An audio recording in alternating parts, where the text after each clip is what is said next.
Bonjour à toutes et à toutes, c'est Raph. Nous sommes le 8 janvier 2022. Bienvenue sur votre vidéo de récap et d'analyse du Dow Jones.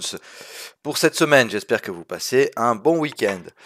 Alors, on va attaquer tout de suite. On va voir comment ont réagi nos zones, si elles ont réagi. Et puis, on va fixer nos zones, évidemment, pour la semaine prochaine. On va bouger un tout petit peu ça sur le Dow Jones. Ça va bouger un peu cette semaine. Alors, comme je vous ai dit sur le DAX, pour ce qui est un peu du fondamental, euh, on a ici quand même pas mal d'éléments qui nous montraient qu'on pouvait rentrer à la baisse sur des jolis trades.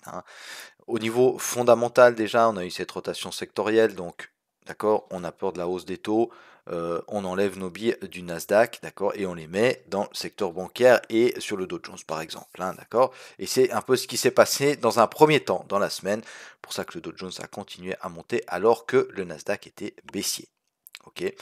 Donc, on a ouvert ici, ok. On ouvre là. Dans un premier temps, bon ben, voilà, on prend un peu de liquidité à gauche, à droite, ok. Et puis, boum, ici, à l'open de lundi, c'était sur cette bougie ici, d'accord.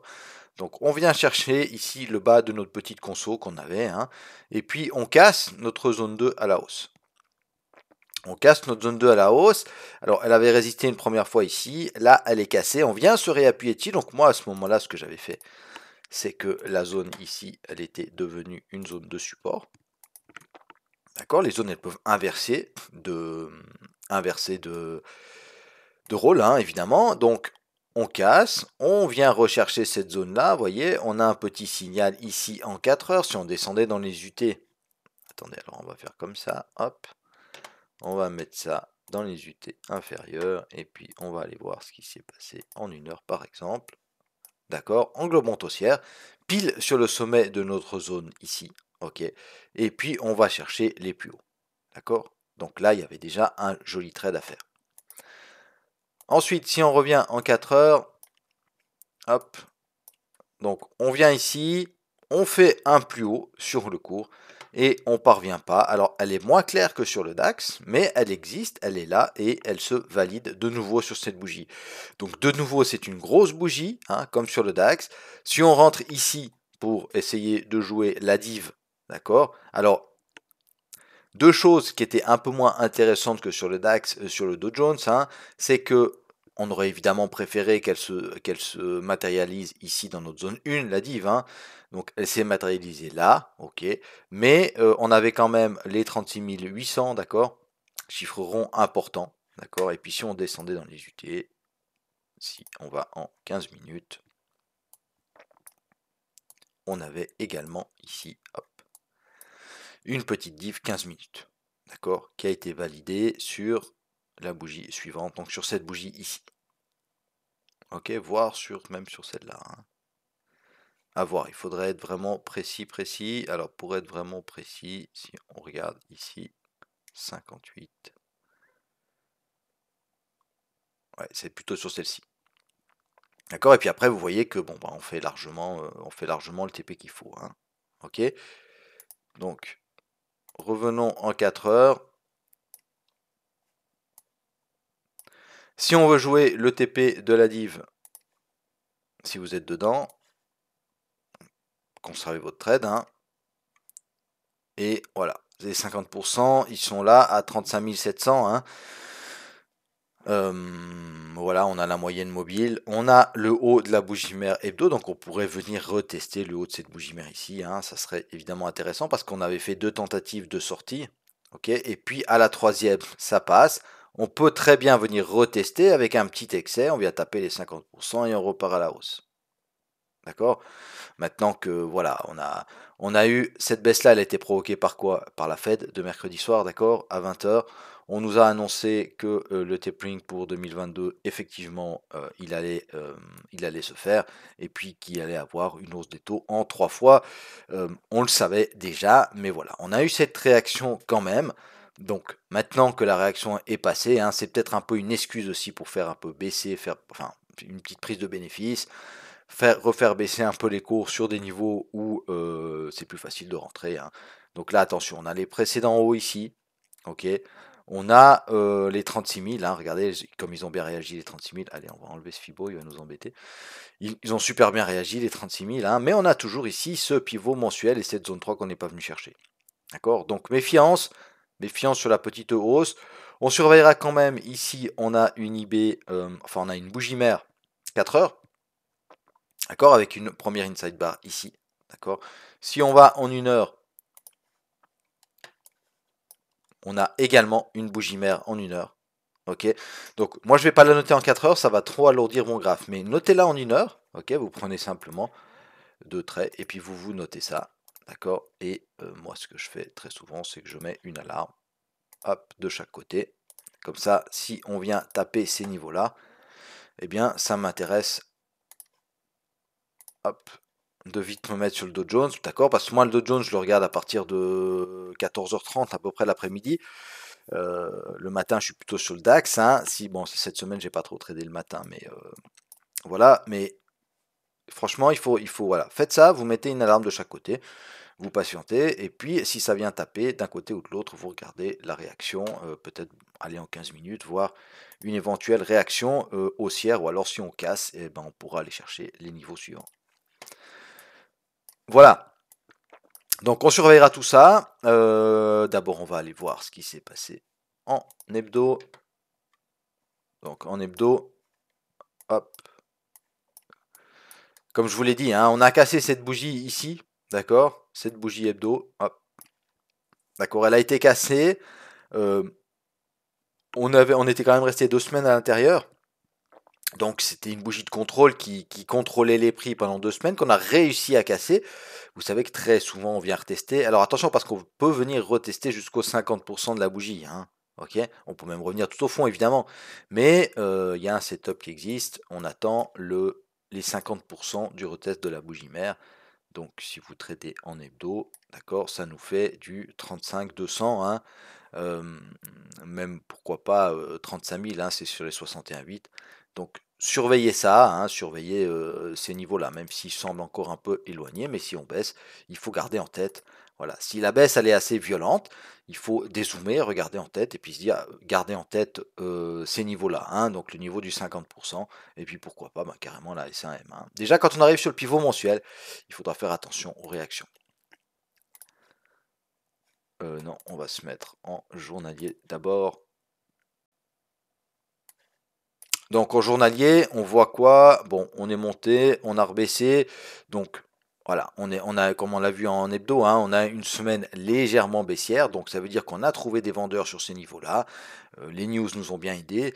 Mais voilà, on arrive quand même sur ce niveau-là, précédent haut, ok, plus bougie hebdo, plus 36 000. Ça fait une jolie petite zone. C'est pour ça d'ailleurs qu'on a des réactions. Hein. C'est pour ça qu'on a des réactions. Le plus safe, évidemment, ce serait d'attendre le pivot mensuel, mais peut-être qu'on n'ira jamais au pivot mensuel, hein, et puis que ce sera le premier mois de l'année, et le seul, pourquoi pas, où on ne tapera pas le pivot mensuel. Ok, donc, à surveiller, mais toujours à se méfier. Hein. Il faut vraiment regarder, il ne faut pas attendre que le prix fasse ce qu'on a envie qu'il fasse, il faut vraiment regarder ce qu'il fait et ce qu'il nous dit. D'accord ? Voilà, donc rien de plus à dire sur le journalier. Maintenant, au niveau de nos zones, qu'est-ce qu'on va faire au niveau de nos zones? Alors, moi je vais les rabaisser un peu, on va les modifier un peu aujourd'hui. Hein, on va les modifier un peu parce que je pense que c'est pertinent de les modifier un peu. Donc, hop. Vous voyez qu'ici on est venu chercher les 36 832 précisément. Donc ça c'est les nouveaux plus historiques. Je l'ai mis en préparation de ces vidéos. La zone 2, d'accord, je vais la mettre sous mon pivot mensuel. Hop, donc elle va remplacer notre zone 3. Enfin, sous mon pivot mensuel, elle comprend le pivot mensuel, hein, on est bien d'accord. Ok, donc la zone 2, on la met comme ça. La zone 3, je vais la mettre ici avec la S1 mensuelle. Donc on va en faire une zone de support et non plus une zone intermédiaire. Voilà. D'accord, S1 mensuel, bas de la bougie mère hebdo. Je pense que c'est une zone que si on en vient là, on va supprimer ça. Si on vient ici, ça peut être intéressant. Hein. Franchement, ça peut être intéressant d'acheter. Regardez, c'est la base du swing qui a cassé ses précédents hauts. Donc si on revient carrément fermer tous ces ordres ici, là, Voilà, soyez très attentifs à un signal haussier. D'accord? Ça fait loin, hein, on est d'accord, ça fait une baisse de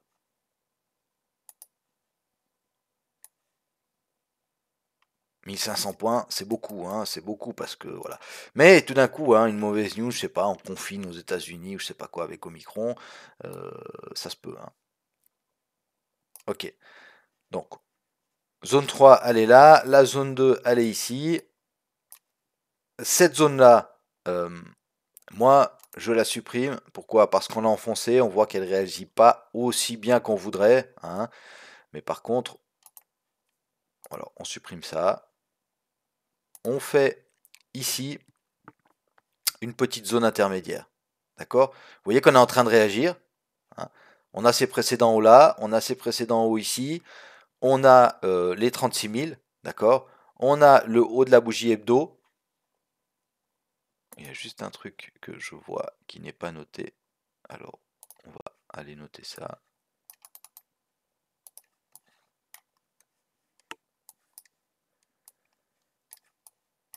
Est-ce que j'avais noté ça en annuel? Hop. Ouais. Alors, configurer, clôture annuelle. Inférieur. Voilà. On retourne en 4 heures.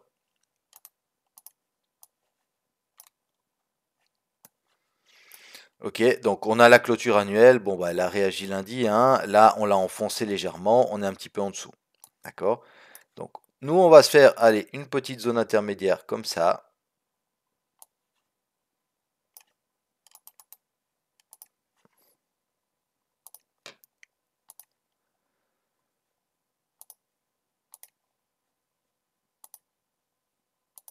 Voilà. Hop. D'accord? 36 000 haut de la bougie hebdo. Ça peut être intéressant. Hein. Ça peut être très intéressant. On a les précédents hauts, les 36 000 haut de la bougie hebdo. On a la clôture annuelle un petit peu en dessous. Donc si on repasse sur la clôture annuelle et qu'on vient se réappuyer dessus, ça peut être le départ d'une remontada pour aller chercher de nouveau des plus hauts historiques. Ok, ces plus hauts historiques, ils nous intéressent évidemment. Donc on déplace un tout petit peu notre zone 1.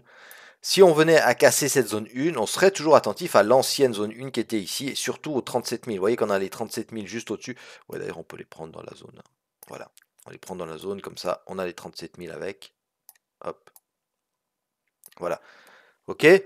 Donc, si on résume, la zone 1, ben, les anciens plus hauts historiques, d'accord, on a un beau swing ici qui part avec un beau bloc de contrat, d'accord, que vous devez affiner, hein, vous devez affiner soit en 4 heures, soit dans une plus petite UT, hein, si on l'affine, ça donne ça. On va remettre ça. Hop. Si on l'affine, ça donne ça. Ok, donc la zone là, on la surveillera, ok. Pourquoi? Parce qu'elle nous a permis de casser ses plus bas. Alors, c'est des mèches qui cassent les plus bas, hein, c'est pas idéal, mais n'empêche qu'on les a cassés les plus bas. Donc, si on revient là, il y aura des réactions baissières. Hein. Peut-être pas de 500 points, mais il y en aura. D'accord? La zone intermédiaire ici, les 36 000, le haut de la bougie hebdo, et puis les précédents hauts cassés. D'accord? Clôture annuelle, on surveillera quand même, hein, si on repasse dessus, d'accord? Ou bien si on voit qu'on galère dessous, ça peut être un point d'entrée aussi, mais malgré tout, on a quand même cette zone ici de support. Hein. Donc attention, avant de maintenant, c'est peut-être un peu dangereux. Ok. Ensuite, la zone 2, eh bien, on a le pivot mensuel ici, et puis on voit que c'est une zone de réaction. Hein. Le price action nous montre, hein, à chaque fois qu'on vient par là, on réagit, que ce soit à la hausse ou à la baisse, même si c'est enfoncé de temps en temps, hop, on réagit quand même ici sur cette zone. Attention, cette zone ici intermédiaire, je reviens juste là-dessus un petit coup, elle pourrait ici être appuyée par la moyenne 200 en plus. Hein. Et puis alors la zone 3, ben, on l'a mise voilà, sur le support 1 mensuel, avec le bas de la bougie hebdo, c'est quand même des gros niveaux à surveiller. Ok. Comme je vous ai dit, on surveillera également hein, cette bougie 4 heures ici, d'accord, bougie mère 4 heures, avec une inside bar, ok, et ça pourrait être le bas de cette correction-là, et on pourrait repartir à la hausse. Voilà mes amis, n'hésitez pas à vous abonner à ma chaîne, à mettre un petit like, à partager mes analyses. Et puis, on se retrouve tout au long de la semaine. Alors, je traderai un peu moins cette semaine parce voilà, il y a les enfants qui recommencent l'école, il y a mes activités professionnelles qui reprennent aussi un peu plus. Donc, voilà, on va trader un petit peu moins, mais on sera quand même présent sur les marchés financiers. Je me réjouis déjà de vous retrouver durant la semaine. Je vous souhaite à tous et à toutes un excellent week-end. Et puis, soyez prudents la semaine prochaine sur les marchés financiers. Salut, bye bye.